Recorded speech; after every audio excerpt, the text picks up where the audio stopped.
Hi guys! Kamusta po kayo lahat? Ako nga po pala sila Stella Micaela Taro. So ngayon ay titignan po natin kung kaninong energy makukuha natin sa collective love reading, okay?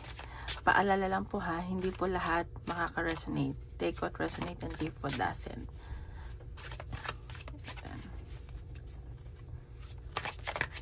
At sa mga gusto mo pa private reading, message nyo lang ako sa Facebook or Instagram. Nasa description box below, okay? Tinatanong overall energy ng mga nanonood ngayon. Kaninong energy ito makuha natin?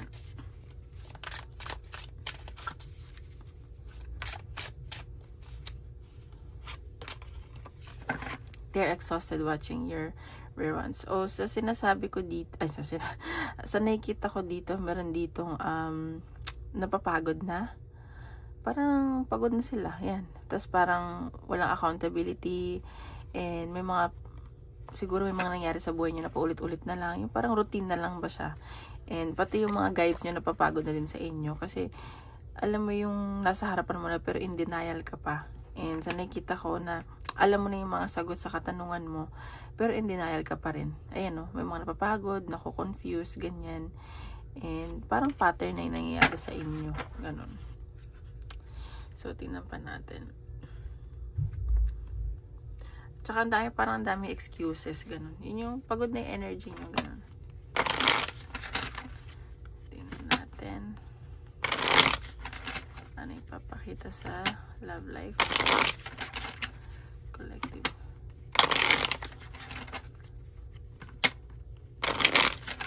Guys, don't forget to hit like and subscribe ha. Para updated kayo sa mga videos na i-upload ko. Love life ng collective.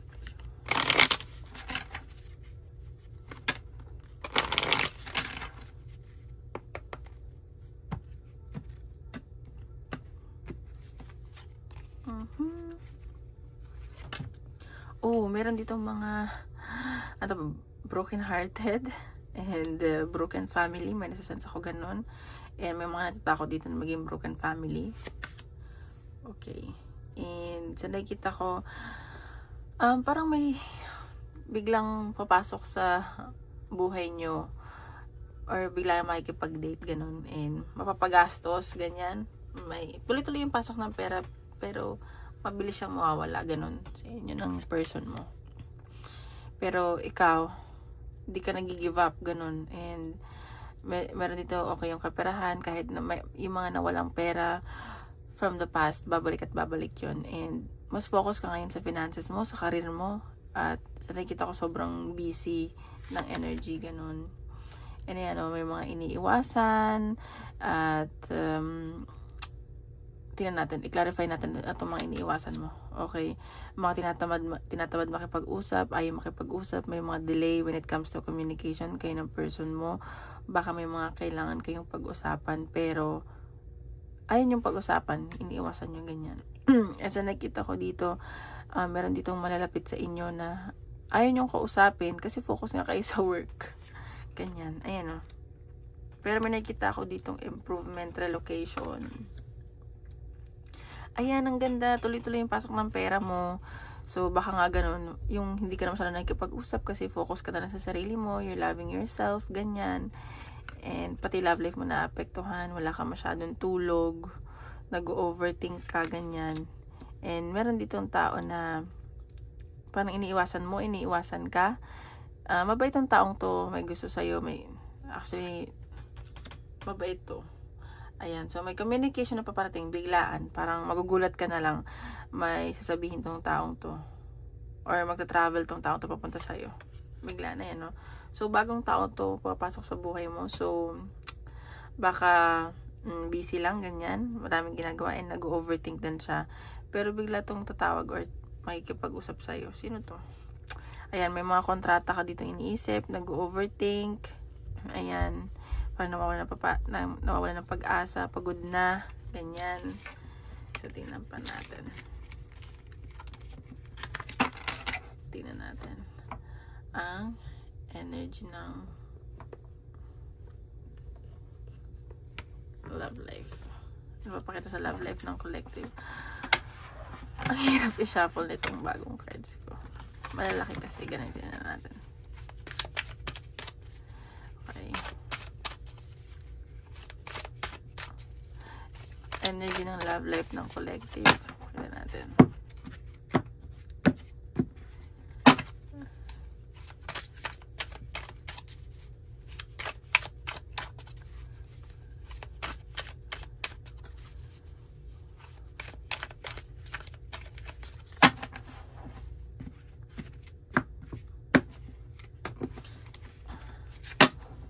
Okay, so moving. Oh, see? Sabi ko na nga ba, meron ditong relocation na magaganap or ano ba, tanan talaga. Or ano ba to, mag-move in na ba kayo ng person mo. Pero meron dito na siguro busy lang and ayun nga, may nare-reject dito. Parang may mga nag-ghost, in-ignored. Ayun o, parang, ayun o, wag na ganun. Parang kinancel, ganyan. Scarcity tactics. So may mga excuses, ganyan. Ayan, may nag-i-stalk sa'yo. Ayan. So, baka may magta-travel dito, ganyan. May magta-travel ba? Baka surprise ka ng person mo. Naku, curious ako. Energy na love life. Jackpot, ayan. So, ayan, sabi ko na nga ba, sabi ko kanina, okay yung kaperahan mo, may blessing na paparating, and siguro tuloy-tuloy yung pasok ng pera, or, tawag dito, parang may nakikita din akong pregnancy, so mag-ingat lang. And ayan, meron din pamana. Ayan, may pamana ako nasisend. So ayan, baka yung mga hindi mo na-expect na magbabayad ng utang, ay hindi nagbabayad ng utang, magbabayad na sa'yo ng utang. So ayan. Ayan. And nagsasense ko, sabi ng person mo, parting sa person mo, alam mo yung jackpot siya, na meron siyang ikaw at ikaw din, ganon. Basta may paparating na blessing sa inyo. Abundance. Tingnan natin anong nararamdaman sa'yo ng person mo na nasa isip mo ngayon, okay?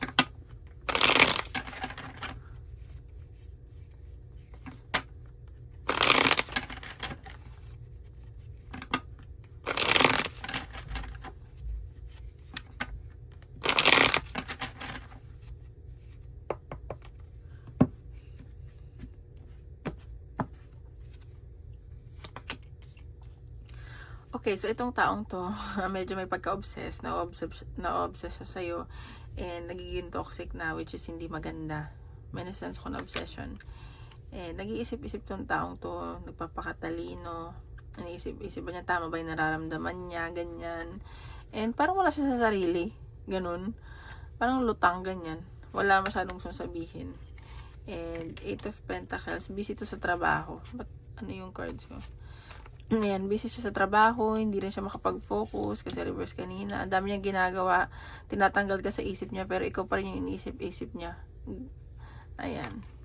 Ayan. Pero nagmamatigas to, or ikaw, and parang nagka-create siya ng boundaries at ikaw kasi sa nakikita ko, yun nga, nagiging obsessed siya, which is hindi maganda. Ayan, no? Pero may communication na paparating.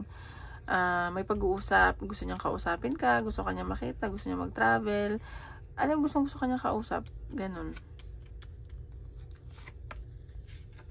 Ayan, may transformation, may new beginning na paparating sa inyo, and magsisimula kayo ulit nitong taong to.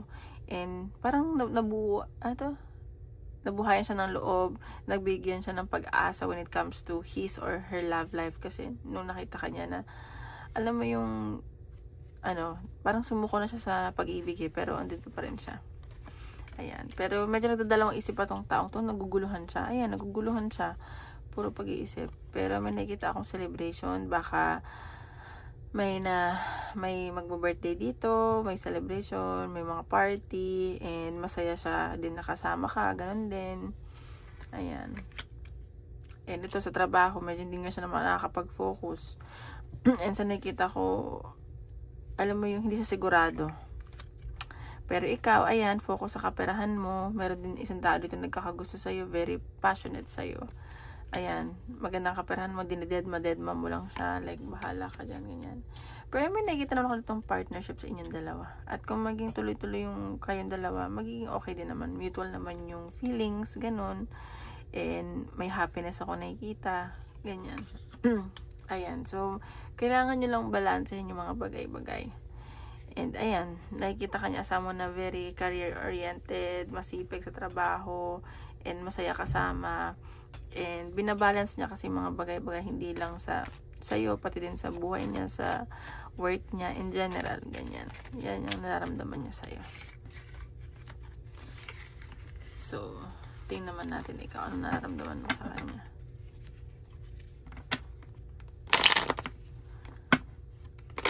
Nararamdaman mo sa person mo.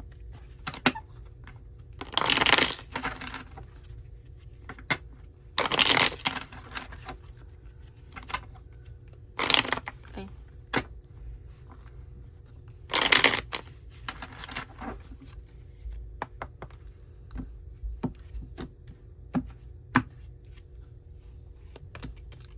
Ikaw, nag-aantay ka lang. Ayan, nag-aantay ka lang sa pag-uwi niya, pagdating niya, sa message niya. Ayan, puro ka pag-aantay. LDR ba kayo? Pero ikaw, parang gusto mo lumayo. Gusto mo mapag-isa. Ayan, kasi parang nakikita mo yung mas magandang opportunity pa. Ganon. Or iba. Parang feeling mo mas deserve mo pa yung better, ganyan. So, gusto mo lumayo. Ganon. Nasasaktan ka. Kasi baka siguro may nangyaring third party from the past or may involved sa third party, ganyan. And nasasaktan ka, ayan. And nakikita mo kasi siya, parang ang bagal niya kumilos kasi focus din siya sa kaperahan niya. At ikaw din siguro to, focus din sa kaperahan. Pero stable tong taong to, Stable siya. Like, when it comes to stability, finances, provider, ayan. So, ikaw, ang daming lumalapit na tukso sa'yo. Kahit iniiwasan mo, ang dami. Maraming nagkakagusto sa'yo, ganyan. So, ayan. And, nakikita ko din dito na mahal mo siya. And, nakikita ko naman dito, ikaw, sobrang bait mo. And, mahal na mahal mo siya. Ayan, yun yung nakikita ko. Punong-puno yung emosyon mo. Kahit nasasaktan ka. And masaya ka sa kanya, and alam mo yung hindi kayo nag-aaway, masaya kayo palagi, ganon. Positive naman. Baka may mga, ayan, so, ayan, ayaw mo lang siguro ma-stuck. So, ayan, medyo, or stuck ka pa sa past, kaya siguro naguguluhan ka, gusto mong lumayo, kailangan mo ng pakawalan ng past, ganyan. And marami ka kasing dala-dala na baggages and burdens, so, advice ko lang sa'yo, tanggalin mo na yan, mag-cleansing ka, mag-move on ka na, ganon. Ayan, no? Sa Queen of Cups, siguro, Cancer, Pisces, Scorpio ka, or isa sa mga Venus mo, ganon. And nakikita ko may na-manifest mo itong taong to. Dream man mo siya, ganon. Ayan. And sa nakikita ko lahat na ma-manifest mo, nangyayari. Ayan, no? Ten of Pentacles, so nakikita mo na siya as a long-term partner, long-term commitment, and then, date to marry ka kasi. Ayan, so, baka lang may mga tinatago ka sa kanya, or may mga nangyari na panloloko from the past, so natatakot ka ng maloko. Ganun yung nasa-sense ko. Ayaw mo nang maloko, ayaw mo nang masaktan, ganyan. So, okay lang yan. It's normal. Tingnan natin. Anong pwedeng paparating sa connection nyo? Possible outcome ng connection nyo.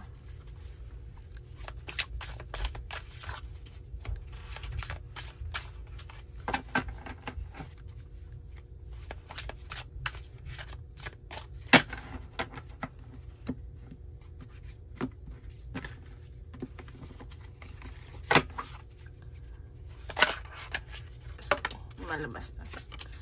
Okay, Page of Swords. So, meron ditong may message na paparating. May pag-uusap. May pinag-iisipan kayo, dalawa. I-clarify natin ano to.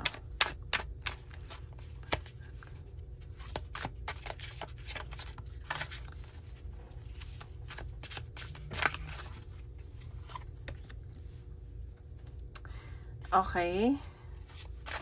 Knight of Swords. So, ano ba itong pag-iisipan nyo? Puro pag-iisip. May siguro may pinaplano kayo na negosyo, ganun.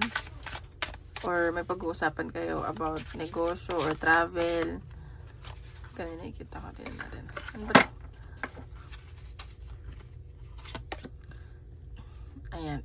Okay. So, baka may pagkausapan kayo, baka medyo may pagka-toxic, controlling, ganyan. May nakikita kasi ako na patay, obsession, ganun. Baka dun din papunta. Ayan, Knight of Wands. Pero may nakikita pa akong ibang nagkakagusto sa'yo, Ayan. So, may masasaktan dito kasi marami nagkakagusto. And very passionate itong isang taong nagkakagusto sa'yo. Ayan, baka may ma-involve dito sa third party in the future. So, ingat na lang. Five of Pentacles. Ayan, medyo may mag-a-act dito ng cold or ingatan din ng mga finances. Or baka dito may maka-feel na nagiging cold na, nagbabago na. So, ayan, pag-usapan nyo. Ayan, Six of Cups. So, nakikita ko baka kababata nyo to, ganyan, or mamimiss, alam mo, nagpapamiss lang, ganyan, nagpapabebe, nagpapalambing lang, ganyan. So, tingnan nyo. Baka nagpapabebe lang. Ayan, the Hierophant. So, meron dito baka, alam mo yung gusto na ikasal, baka may marriage, may wedding ako nakikita. Ayan, no, Nine of Wands. So, medyo may nagmamatigas pa dito. Ayan. Nagpapabebe nga. Ayan, the Chariot. Pero, ano naman din, magiging maayos din naman. And may success, may success akong nakikita, may pag-uusap, ganyan. Ano ba nangyayari sa inyo? And sa nakikita ko din, parang determinado din tong taong to. Ayan, o. Determinado siya sa'yo, and kailangan nyo i-clear ano ba talaga ang gusto nyo at magpakatotoo kayo sa isa't isa. Kasi mahirap yung pabugso-bugso ng damdamin. Okay? Ayan, Seven of Cups. May mga kailangan kayong pagdesisyonan. Marami kayong kailangan pagdesisyonan. Ayan, nadalawang isip. Ba't ganito yung mga energy ngayon? Alam nyo guys, kasi ano Uranus and Gemini. So, tignan nyo kung nasan ang Uranus sa inyong natal chart. So, tingnan pa natin ano ang sa love life. Sa love life ng collective.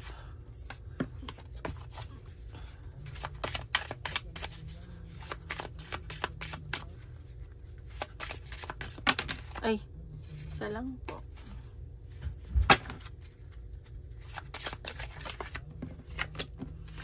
Keep the promise you made to yourself. So, sinasabi dito, kung ano man yung pinangako nyo sa sarili nyo o sa isa't isa, panindigan ninyo.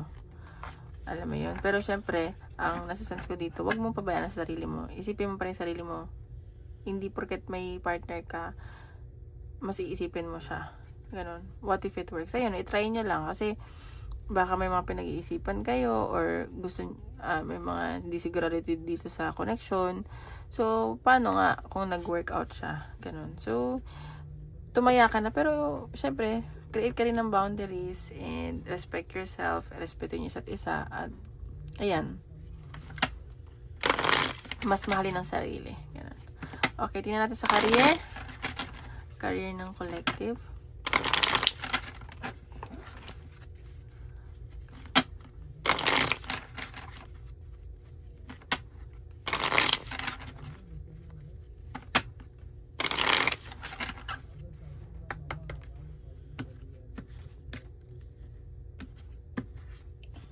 Mga napapagod sa trabaho. Ayan. So, ingat lang kasi may nasense ako maraming naiinggit sa'yo. Nagsiselos dyan sa trabaho mo. Siguro nakaka-travel ka.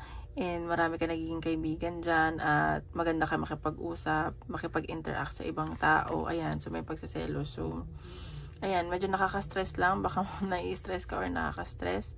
Pero nakita ko sa mga susunod na araw at linggo, magiging maayos din naman. Ayan, so ingatan mo lang yung health mo kasi baka magkasakit ka, kakatrabaho. So, ayan, wag lang masyadong abusuhin ang katawan at sarili. At may mga kaibigan naman na handang sumuporta sa'yo at may mga susuporta at susuporta naman sa'yo dyan. Ayan, no, puro communication. Baka kailangan pa makipag-communicate more with your colleagues. And siguro nakaka-stress kasi nagtatrabaho ka pero napupunta lang sa pamilya. ang kaperahan mo. So, ayan, magtira ka rin para sa sarili mo. And meron dito isang lalaki, siguro boss mo to, na natutuwa sa performance mo, sa improvement, ganyan. And nakikita ko din may nagkakagusto sa'yo sa trabaho. And sa nakikita ko na may mga tutulong sa'yo. Ayan. Ayan, medyo pagod ka lang, ganyan. May nakakamiss sa'yo. Sino ba yarn? Ayan. Tingnan pa natin.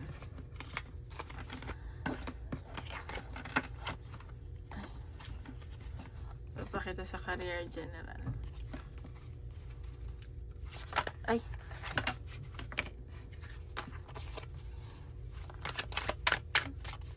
Sa career general.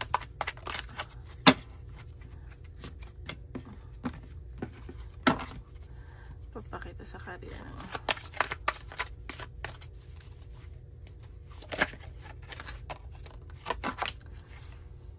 Swept up, head over his falling in love, intense emotion. So, sa nakikita ko dito, baka masyado nyo minamahal yung trabaho nyo. And baka, alam mo yung mga tension. And sa nakikita ko, sa sobrang, alam mo yung sobrang mahal nyo na trabaho nyo, wala na kayong oras sa sarili nyo. Baka ngayong health nyo, ayan, ingatan nyo lang kasi mahirap din yung magkasakit. And sa nakikita ko din dito na parang ma-overwhelm ka sa trabaho, ganyan. And yun nga, may nagkakagusto sa sa trabaho, ka-work mo, ka-department mo, and naano siya sa emotion niya. Parang sobrang intense, ganyan. Okay, so tingnan natin ang advice ni universe sa inyo. Ay!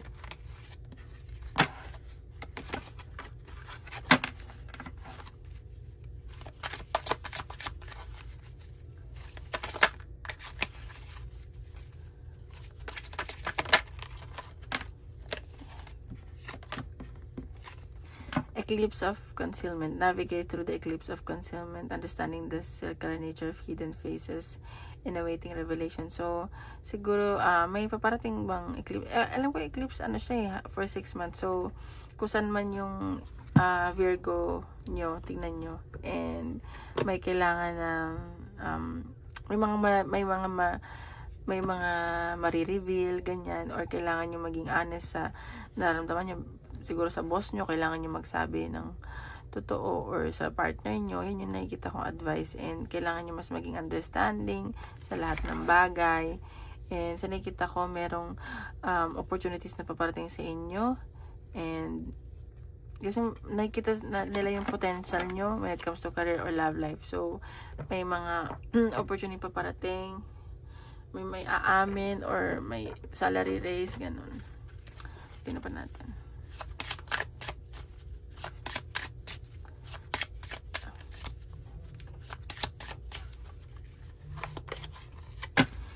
Trust in yourself, in the universe, and have faith in the divine plan, and trust that everything is unfolding as it should. So ayan, so maniwala ka lang sa universe and just have faith kasi lahat naman na nangyari sa buhay may rason, and lahat, alam mo yung what is meant to be, it's meant to be. Ganun na lang paniwalaan nyo. Ayan, so huwag kayong mag-overthink.